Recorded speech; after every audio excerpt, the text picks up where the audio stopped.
आज के टाइम पर सभी को मॉडल जैसा फेस चाहिए, लेकिन वो इन 4 चीज़ों को छोड़कर दुनिया की सारी चीज़ें ट्राई करते हैं जो कि उनको फेस को बेटर लुकिंग बना सकें।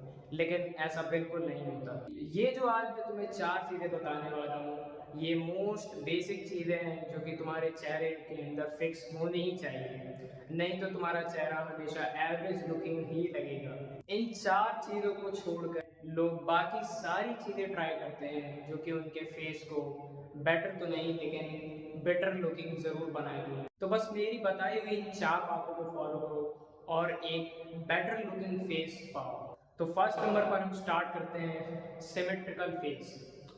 देखो, तुम मानो या ना मानो, लेकिन हमारा ब्रेन सबकॉन्शियसली लोगों को पहले सबसे उनके फेशियल सिमेट्री पर ही डिसाइड करता है कि उनका चेहरा कितना बेटर लुकिंग है और कितना अट्रैक्टिव है। Symmetrical face one of the most basic चीज़ होती है हमारे फेस की, जो कि हमारे फेस को बेटर लुकिंग और हमारे फेस में एक डेप्थ डालती है। तो अगर तुम्हारा फेस एसिमेट्रिकल है तो या फिर तो तुम सिर्फ एक साइड से ही च्युइंग करते हो, मतलब तुम यहाँ पर देख सकते हो कि एक साइड से अगर कोई च्युइंग करता है तो उसका फेस कैसा हो जाता है। हमारे स्कल के दोनों साइड पर मैसेटर मसल होती है, जिसे अगर तुम एक साइड से ओवर च्यू कर दोगे तो फिर वो ओवर ट्रेन हो जाएगी, तो फिर तुम्हारा फेस बहुत ही ज़्यादा एसिमेट्रिकल लगना ही है। तो इसके लिए तो तुम जस्ट सिर्फ दोनों साइड से च्युइंग करना स्टार्ट कर सकते हो। और दूसरा मैं बताऊं तो तुम बियर्ड रख सकते हो। अब बियर्ड नेसेसरी क्यों है? अगर तुम्हारी बियर्ड आती है तो तुम उसे ग्रो क्यों कर सकते हो अगर तुम्हारा फेस एसिमेट्रिकल है? तो हमारा फेस इन 3 पार्ट्स में डिवाइड होता है। तो पहले नंबर पर आता है हमारा अपर फेस, जो कि हमारा हेड होता है। तो दूसरा आता है हमारा मिडल फेस, जिसमें हमारी आईज और नोज आती है। और तीसरा है हमारा लोअर पार्ट, जिसमें हमारे चिन और हमारा मुंह आता है। तो अगर तुम्हारा ये वाला हिस्सा यानी कि तुम्हारी चिन और तुम्हारी लोअर जो छोटी है, तो तुम लॉन्ग बियर्ड रख के इसे ठीक कर सकते हो अगर तुम्हारी बियर्ड आती है तो। जिस तरह से बियर्ड तुम्हारे फेस के लोअर पार्ट को ठीक कर देगा और थोड़ा बहुत सिमेट्रिक बना देगा, उसी तरह से हमारे बाल भी होते हैं। अगर तुम इन्हें जिस तरह से स्टाइल करोगे तुम्हारा चेहरा उतना ही चेंज होता जाएगा। अगर मैं बात करूं अपने बालों की तो मैंने ये मिड हेयर स्टाइल रख रखी है, जिससे कि मेरा चेहरा जो ओवल था अब वो थोड़ा बहुत ठीक हो गया। तो अगर तुम्हारा फेस पहले से ही ओवल शेप का यानी मेरी तरह लंबा है तो तुम्हें मिड हेयर कट रखना चाहिए।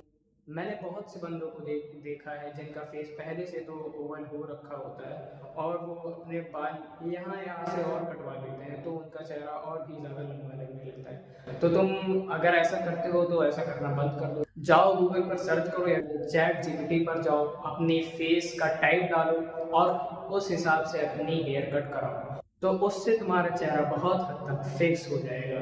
तो तुम बियर्ड ग्रो करके बेटर लुकिंग कैसे दिख सकते हो? तो मैं इसका बिगेस्ट एग्जांपल लेना चाहूँगा विराट कोहली का।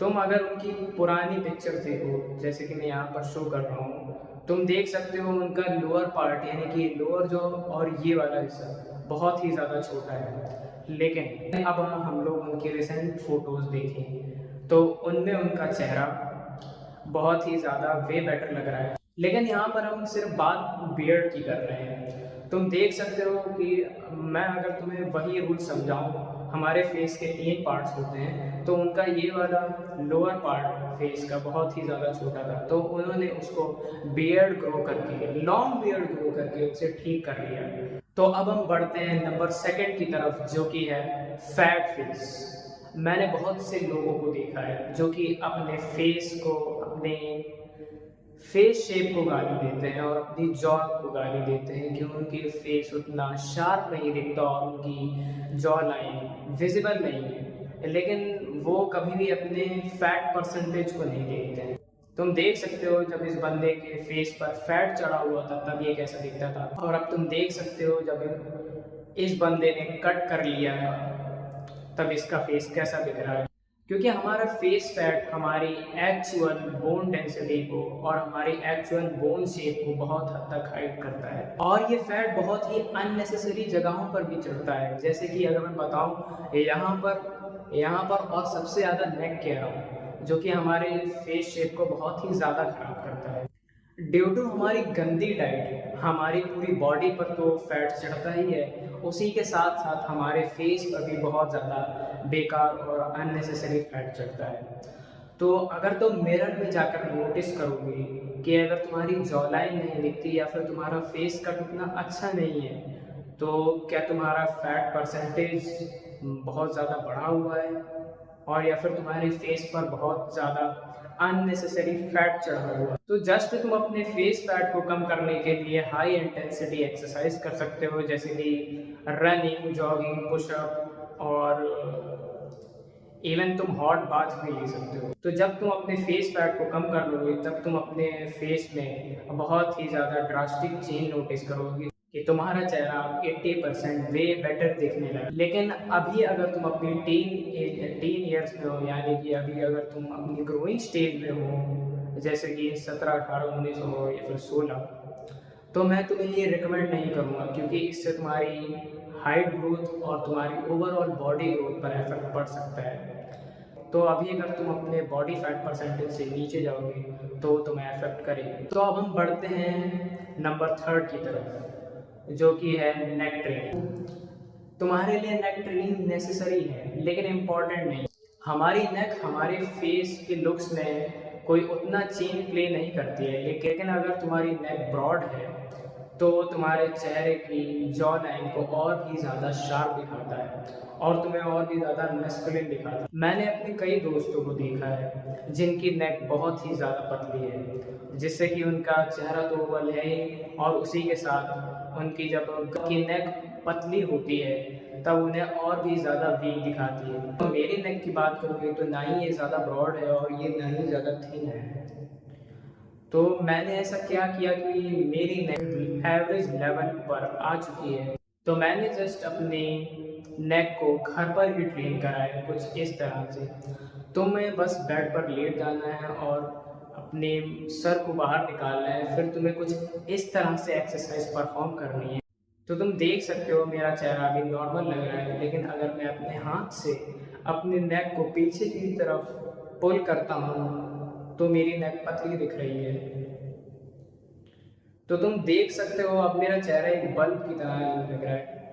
एग्जैक्टली मैं तुम्हें यही बताना चाह रहा था, अगर तुम्हारी नेक पतली है तो तुम्हारा चेहरा एक बल्ब की तरह दिखता है। तो अब हम बढ़ते हैं अपने लास्ट पॉइंट पर, जो कि माउथ ब्रीदिंग। तुम में से कई लोग माउथ ब्रीदिंग करते होंगे, और अभी अगर तुम अपनी ग्रोइंग स्टेज में हो और तुम माउथ ब्रीदिंग करते हो तो लिटरली तुम्हारा फ्यूचर रुइन हो जाएगा कुछ इस तरह से।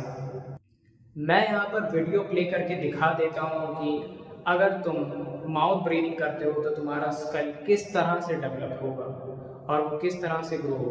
अगर मैं एग्जांपल लूँ इस बच्चे का, तो तुम देख सकते हो इसका बचपन में फेस अट्रैक्टिव दिख रहा है, लेकिन अब मैं अगर कुछ सालों की बाद तुम्हें फोटो दिखाऊं तो इसके चेहरे को नोटिस कर सकते हो कि इसका चेहरा पहले से कितना ज़्यादा अनअट्रैक्टिव बन चुका है। एग्जैक्टली तो इसका भी मेन रीजन माउथ ब्रीदिंग ही है। तो जब भी तुम माउथ ब्रीदिंग में अपने मुंह से सांस लेते हो तो तुम्हारा अपर पैलेट तो फ्रीज रहता है, लेकिन तुम्हारा जो लोअर जो है उस पर एक अननेसेसरी दबाव पड़ता रहता है, जिससे कि हमारी लोअर जो है वो धीरे धीरे पीछे जाती रहती है। तुम देख सकते हो कि ये है मेरा नॉर्मल फेस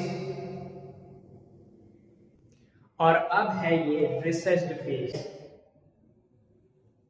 तो तुम देख सकते हो माउथ ब्रीदिंग तुम्हारे फेस को किस तरह से अफेक्ट कर सकती है। तो जैसे माउथ ब्रीदिंग एक बैड पॉस्चर है, तो वैसे ही नोज ब्रीदिंग एक गुड पॉस्चर है जो कि तुम्हें लाइफ टाइम फॉलो करना होगा। ये कोई हैबिट नहीं है और ना ही ये कोई एक्सरसाइज है जो कि तुम्हें एक बार करनी है या फिर 10 दिन करनी है। मैं बता दूं कि ये लाइफ टाइम प्रोसेस है। जिस तरह से बैक सीधी रखना और बैक स्ट्रेट रखना एक पॉस्चर है, उसी तरह से नोज ब्रीदिंग भी एक पॉस्चर है। तो अगर तुमसे नोज ब्रीदिंग नहीं होती है तो तुम मेरी तरह एक पेपर टेप बाय कर सकते हो, जो कि अराउंड तुम्हें 10 रुपये का पड़ेगा। तो बस तुम्हें अपने फेस पर उसे अप्लाई कर, जिससे कि तुम्हारी माउथ ब्रीदिंग की आदत छूट सकती है। तुम पेपर टेप को रात में अप्लाई करके सो सकते हो, जिससे कि तुम्हारी माउथ ब्रीदिंग की हैबिट छूट जाएगी। लेकिन इसे अपने मुंह पर ज़्यादा मत अप्लाई करना। बाई चांस अगर तुम्हारे लंग्स को इनफ ऑक्सीजन ना मिले और वो तुम्हारे मुंह से सांस लेने की ट्राई करे, मुंह से ऑक्सीजन लेने की ट्राई करे और तुम्हारा मुंह खोले ही ना, तो बस ये 4 बातें फॉलो करो। और अगर तुम्हें कुछ भी मिनिमल डिफरेंस तुम्हें नोटिस होता है तो मुझे कमेंट्स में ज़रूर बताना। बाकी अगर तुम जानना चाहते हो कि तुम ऐसी 4 क्या गलतियाँ कर रहे हो जो कि तुम्हारे हाइट ग्रोथ को लिटरली अफेक्ट कर रही है, तो तुम इस वीडियो पर टैप करके जाके उसे देख सकते हो।